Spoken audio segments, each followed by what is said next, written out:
Ce livre voudrait montrer que la lutte sociale et la lutte écologique sont une seule et même chose, et que si le capitalisme détruit la nature, c'est toujours en connivence avec des dominations de genre et d'États-nations. La classe dominante, en effet, comporte deux pouvoirs. Le pouvoir capital est celui d'une élite compétente, à comprendre au sens de Bourdieu, d'autorité compétente. Ces deux pouvoirs collaborent étroitement entre eux, mais sont en compétition.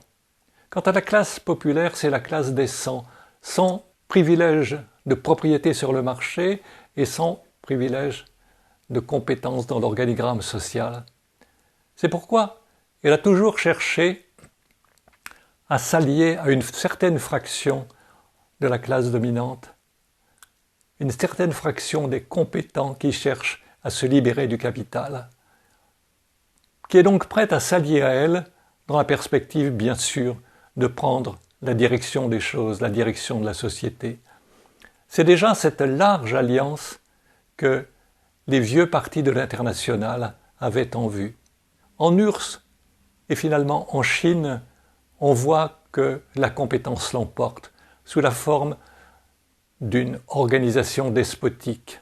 Quant au pouvoir populaire à l'Ouest, soit du côté de la forme parti, on les voit s'incliner devant leur propre bureaucratie compétente, soit sous la forme de mouvement, on les voit s'incliner devant le grand compétent qui distribue et définit les compétences en dernier ressort. Pour gouverner, la classe populaire doit donc susciter une association politique puissante, capable de contrer ces deux pouvoirs, capitalistes et compétents.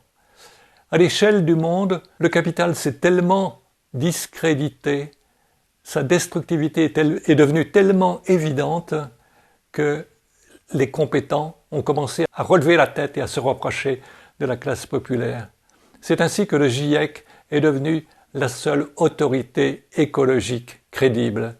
Et l'on voit maintenant, avec les soulèvements de la Terre, on voit la masse des compétents géologues, hydrologues, physiciens, chimistes, etc., venir se joindre au mouvement populaire des paysans travailleurs.